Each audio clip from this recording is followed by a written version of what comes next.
سلیمان اول، جو سلیمان قانونی اور سلیمان اعظم کے نام سے مشہور ہوئے، سلطنت عثمانیہ کے 10ویں بادشاہ تھے، جنہوں نے 1520 عیسوی سے 1566 عیسوی تک حکمرانی کے فرائض انجام دیے۔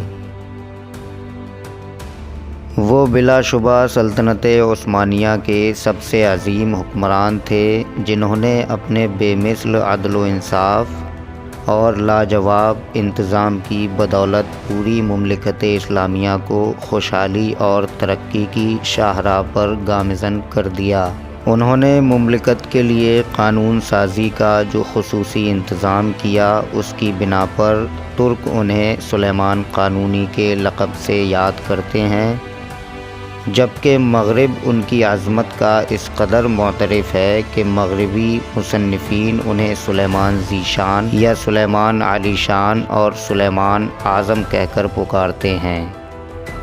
ان کی حکومت میں سرزمین حجاز، ترکی، مصر، الجزائر، عراق، کردستان، یمن، شام، بیت المقدس، خلیج فارس اور بحیرہ روم کے ساحلی علاقے، یونان اور مشرقی و مغربی ہنگری شامل تھے۔ سلیمان اول 6 نومبر 1494 عیسوی مطابق 900 ہجری میں پیدا ہوئے۔ ان کے والد سلیم اول دولت عثمانیہ کے 9ویں سلطان تھے، جبکہ والدہ کا نام عائشہ حفصہ سلطان تھا۔ سلیم اول نے 8 سال تک 918 ہجری سے 926 ہجری تک حکومت کی تھی۔ سلیمان نے اپنے والد سے 16 سال تک جنگی فنون کی تربیت حاصل کی۔ سلیم اول نے اپنے بیٹے کو دینی اور دنیاوی تعلیم دلوانے کا بھی اہتمام کیا تھا۔ سلیمان کی انتظامی صلاحیتوں کو اس وقت جلا ملی جب انہیں مختلف صوبوں میں حاکم مقرر کیا گیا۔ انہوں نے مغنیسیہ، ادرنا اور ساروخان کی حکمرانی کی ذمہ داریاں بھی انجام دی۔ سلیم اول نے جب ایران پر حملہ کیا تو سلیمان ہی نائب کی حیثیت سے قسطنطنیہ میں موجود تھے۔ 7 سال کی عمر میں سلیمان کو سائنس، تاریخ، ادب اور جنگی فنون سیکھنے کے لیے توپ کاپی محل قسطنطنیہ میں بھیجا گیا تھا۔ جوانی کے دور میں اس کی دوستی پارگلی ابراہیم سے ہو گئی تھی، جو ایک غلام تھا۔ پھر اس کے بعد اس کا سب سے بااعتماد مشیر بنا۔ سلیمان اول 26 سال کی عمر میں تخت نشین ہوئے۔ بایزید ثانی کے عہد میں جب اس کی عمر بہت کم تھی، وہ مختلف صوبوں کا حاکم رہ چکا تھا۔ پھر جب سلیم اول نے ایران پر حملہ کیا تو سلیمان کو نائب سلطنت کی حیثیت سے قسطنطنیہ میں چھوڑ گیا۔ اس کے بعد جنگ مصر کے دوران وہ ادرنا کا حاکم تھا، اور پھر سلیم اول کے عہد کے آخری 2 سالوں میں ولایت صادر خان کا انتظام اسی کے سپرد تھا۔ چنانچہ جب سلیم اول کی وفات کے بعد وہ تخت پر آیا تو ایک کامیاب مدبر اور لائق فرمانروا کی شہرت حاصل کر چکا تھا۔ ذاتی عظمت میں وہ اپنے تمام پیشروؤں سے بڑا تھا، اور فتوحات اور وسعت سلطنت کے لحاظ سے ان سب پر فوقیت لے گیا۔ اس عہد میں سلطنت عثمانیہ اپنی انتہائی حد کمال تک پہنچ گئی۔ اس کی زندگی بالکل بے داغ تھی۔ وہ اپنے رحم و کرم کے لیے خاص طور پر مشہور تھا۔ انصاف اس کا مخصوص شیوا تھا، اور اس کی عدالت میں نسل، رنگ اور مذہب کی کوئی تفریق نہ تھی۔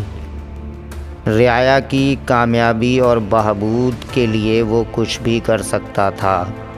چنانچہ جب وہ تخت نشین ہوا تو تمام رعایا نے اس نوجوان سلطان کا، جو اپنے اخلاق، شجاعت، انصاف، رحم دلی اور دانش مندی کی بنا پر حد درجہ ہر دل عزیز تھا، نہایت مسرت کے ساتھ استقبال کیا۔ اپنی حکومت کے پہلے ہی سال میں اس نے انصاف اور رحم دلی کی ایسی مثالیں پیش کیں جس سے اس کے آئندہ طرز عمل سے متعلق نہایت خوش آئند توقعات قائم کی جانے لگیں۔ اس کے حکم سے سلطنت کے بعض اعلیٰ حکام بددیانتی اور ظلم کے جرم میں گرفتار کیے گئے اور ان کو سخت سزائیں دی گئیں۔ ان واقعات کی خبریں تمام سلطنت میں پہنچیں اور رعایا کو اپنی جان و مال کی طرف سے اطمینان ہو گیا۔ سلیمان نے تمام صوبے داروں کے پاس احکام بھیجے کہ رعایا کے ساتھ کسی قسم کی زیادتی نہیں ہونی چاہیے اور امیر اور غریب، مسلم اور غیر مسلم کے ساتھ ایک جیسا انصاف کیا جائے۔ ان احکام کے نفاذ سے ہر طرف امن و امان قائم ہو گیا۔ سلیمان اعظم کا عہدِ حکومت نہ صرف تاریخ عثمانیہ بلکہ تاریخ عالم کا ایک نہایت اہم دور ہے۔ 1520 عیسوی میں سلیم اول کے انتقال کے بعد عثمانی سلطنت کی باغ ڈور سلیمان اول کے ہاتھوں میں آئی اور یہیں سے دولت عثمانیہ کے اس دور کا آغاز ہوتا ہے جو اپنی خوشحالی، استحکام اور وسعت کے اعتبار سے یادگار ہے۔ سلیمان اول نے اپنے 46 سالہ دور حکومت میں خلافت عثمانیہ کو سیاسی برتری دلوانے اور اسے برقرار رکھنے کے لیے جو کوشش کی وہ بلا شبہ لائق صد تحسین ہے۔ ان کا یہ کارنامہ اس لحاظ سے بھی بے حد ممتاز ہے کہ اس دور میں مسیحی اور مغربی طاقتیں بیدار اور متحد ہو رہی تھیں۔ مغربی یورپ کی سلطنتیں قرون وسطیٰ کے خلفشار سے نکل کر عہد جدید کی معرکہ آرائیوں کے لیے تیار ہو رہی تھیں۔ سلطنت عثمانیہ اور ان کے درمیان 40 سال سے کوئی بڑی جنگ نہیں ہوئی تھی۔ یورپ میں بایزید ثانی کی لڑائیاں چھوٹی چھوٹی مسیحی ریاستوں کے ساتھ محدود تھیں۔ سلیم اول کی توجہ تمام تر اسلامی سلطنتوں کی جانب مبذول رہی۔ اس مدت میں یورپ کی سلطنتوں نے بہت نمایاں طور پر ترقی کر لی تھی۔ اسپین سے مورس کا اخراج ہو چکا تھا اور وہاں کی مختلف مسیحی ریاستیں متحد ہو کر ایک فرما روا کے زیر حکومت آ چکی تھیں۔ فرانس اپنی خانہ جنگیوں کو ختم کر کے دوسرے ملکوں کی فتوحات کے لیے نکل چکا تھا۔ انگلستان اور سلطنت آسٹریلیا میں بھی قوت و استحکام کی علامتیں ظاہر تھیں۔ باقاعدہ تنخواہ دار پیدل فوجیں بڑی تعداد میں رکھ لی گئی تھیں۔ آتشی اسلحوں کا استعمال کثرت سے کیا جا رہا تھا۔ عیسائی سلطنتوں میں اپنی قوت کا احساس اور مسلمانوں سے تازہ مقابلے کا حوصلہ شدت سے پیدا تھا۔ یورپ مذہبی جوش سے لبریز تھا اور باہمی عداوتوں کے باوجود تمام مسیحی سلطنتیں دولت عثمانیہ کے مقابلے کے لیے آمادہ تھیں اور بڑی بڑی شخصیات عثمانیوں کا مقابلہ کرنے کے لیے میدان میں آ گئی تھیں۔ سلیمان اول نے ذاتی طور پر 13 بڑی جنگوں میں شرکت کی، جن میں سے 3 ایشیا میں اور 10 یورپ میں لڑی گئی تھیں، اور اس طرح سلطنت عثمانیہ کی حدود میں 13 مرتبہ توسیع کی۔ اس میں شبہ نہیں کہ 16ویں صدی میں ترکوں کی عظیم الشان کامیابی کا سبب ان کی زبردست فوجی قوت اور اپنی قومی عظمت کا احساس تھا، لیکن اس کامیابی کا اصل سبب یہ تھا کہ عنان سلطنت ایک ایسے فرما روا کے ہاتھ میں تھی جو دولت عثمانیہ کا سب سے بڑا تاجدار اور اس وقت دنیا کا سب سے بڑا شہنشاہ تھا۔ سلیم اول کے آخری دور حکومت میں سلطنت عثمانیہ اور سلطنت ہنگری کے درمیان آویزش پیدا ہو گئی تھی اور سرحدی علاقوں میں برابر چھوٹی چھوٹی لڑائیاں ہوتی رہتی تھیں۔ اس خلش کو دور کرنے کے لیے سلیمان کو بلغراد اور زباگس کے سرحدی قلعوں کو فتح کرنا ضروری ہو گیا تھا۔ ان قلعوں کی فتح سرحد کے استحکام کے لیے بھی ضروری تھی اور یورپ میں مزید فتوحات حاصل کرنے کے لیے بھی۔ چنانچہ سلیمان نے ہنگری کے بادشاہ لوئی ثانی کے پاس اپنے سفیر بھیجے اور اس سے خراج کا مطالبہ کیا۔ لوئی نے اس مطالبے کے جواب میں عثمانی سفراء کو قتل کرا دیا۔ سلیمان کو جب یہ خبر پہنچی تو وہ فوراً ہنگری کی فتح کے لیے روانہ ہو گیا۔ اس کے فوجی سرداروں نے زیباگس اور دوسرے قلعوں کا محاصرہ کر کے قبضہ کر لیا۔ اس کے بعد سلیمان خود بلغراد کی طرف بڑھا اور اس شہر کے ارد گرد جس نے محمد فاتح جیسے سلطان کو پسپا ہونے پر مجبور کر دیا تھا اپنے خیمے نصب کر دیے۔ 7 روز کی گولہ باری کے بعد 25 رمضان 927 ہجری مطابق 21 اگست 1521 عیسوی کو بلغراد فتح ہو گیا۔ فتح کے بعد نہ قلعے کے فوجی دستے کا قتل عام ہوا اور نہ شہر کے باشندے قتل کیے گئے۔ سلیمان نے وہاں کے سب سے بڑے گرجا میں نماز ادا کی اور تثلیث کے اس عظیم الشان معبد کو خدائے واحد کی پرستش کے لیے مخصوص کر دیا۔ اس کے بعد اس نے بلغراد میں ایک ترکی دستہ متعین کیا اور قلعے کو نئے سرے سے مضبوط اور مستحکم کر کے قسطنطنیہ واپس ہوا۔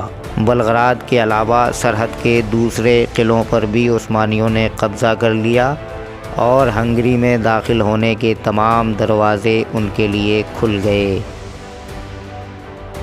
بلغراد اور رودوش یہی 2 معرکے تھے جن میں سلطان محمد فاتح نے شکست کھائی تھی، لیکن سلیمان اول نے فتح بلغراد کے بعد رودوش بھی فتح کر لیا۔ 25 دسمبر 1522 عیسوی کو تقریباً 5 مہینوں تک محاصرہ کرنے کے بعد رودوش فتح کر لیا گیا۔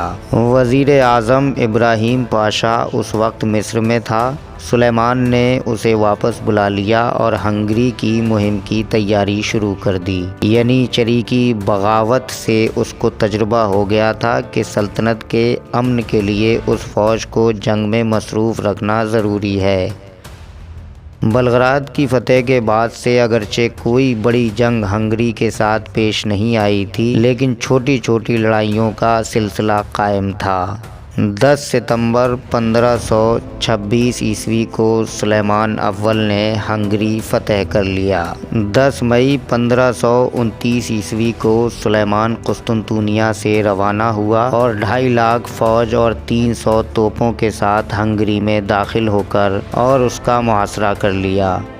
6 روز میں بودا فتح ہو گیا اور زاپولیا دوبارہ تخت پر بٹھا دیا گیا۔ اس کے بعد سلیمان آسٹریا کے مشہور دارالسلطنت ویانا کی طرف بڑھا۔ آسٹریا کو فتح کر کے سلطان نومبر میں قسطنطنیہ واپس پہنچ گئے اور پھر آسٹریا سے عارضی صلح ہو گئی۔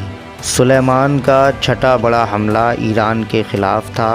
سلطان کے وزیر اعظم ابراہیم نے 941 ہجری بمطابق جولائی 1534 عیسوی میں تبریز پر قبضہ کر لیا۔ ستمبر میں سلطان بذات خود اس شہر میں فاتحانہ انداز میں داخل ہوئے۔ سلطان سلیمان نے حکومت کے اداروں کا انتظام اس قدر عمدگی سے کیا کہ اسے مثالی انتظام کہا جا سکتا ہے۔ ان کا دور ایک جمہوری دور تھا۔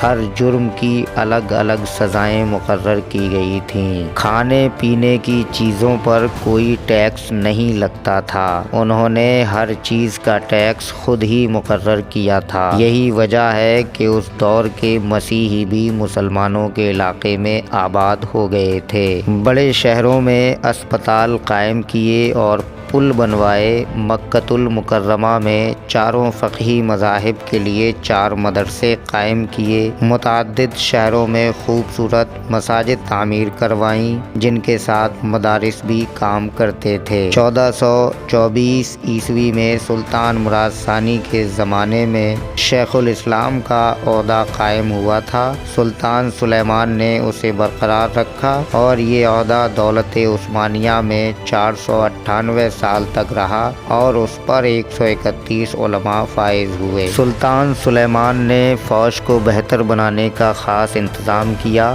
ان کے پاس مستقل تنخواہ دار فوج 24,000 سپاہیوں پر مشتمل تھی۔ لیکن جنگ کے موقع پر 2 لاکھ سپاہی میدان میں لائے جا سکتے تھے۔ انہوں نے فوج کو محض انتقامی جذبے سے کبھی کسی مہم پر روانہ نہیں کیا۔ جب بھی فوج جنگ کے لیے روانہ ہونے لگتی تو اسے سختی سے تاکید کی جاتی کہ وہ عوام کی جان و مال کو کوئی نقصان نہ پہنچائے۔ سلطان سلیمان ایک عظیم فاتح ہونے کے ساتھ ساتھ ایک عظیم شاعر بھی تھے۔ سلیمان اعظم شیر شاہ سوری اور جلال الدین محمد اکبر کے ہم عصر تھے، لیکن اس کے باوجود اپنے زمانے کے سب سے بڑے حکمران تھے۔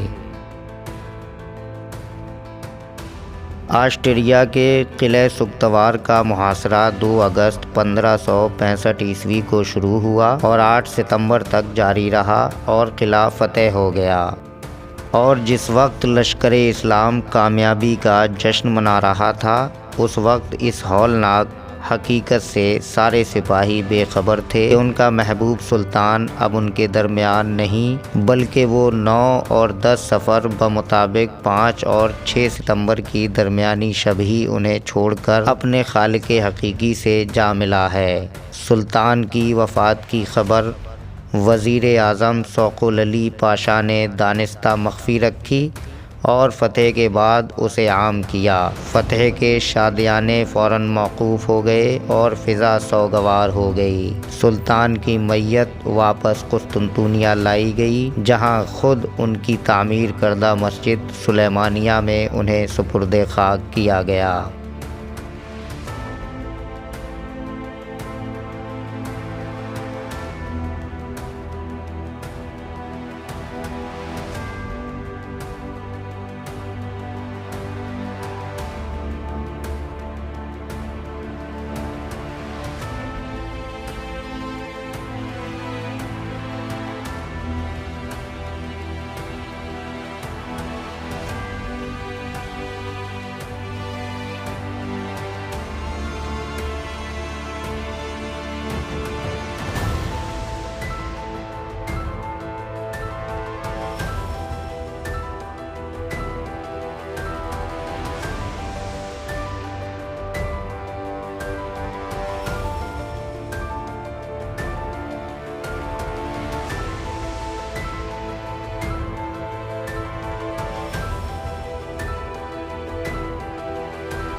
سبسکرائب کیجئے نور عین ساحر کو ایتہاسک اور بایوگرافک ویڈیوز سب سے پہلے دیکھنے کے لیے۔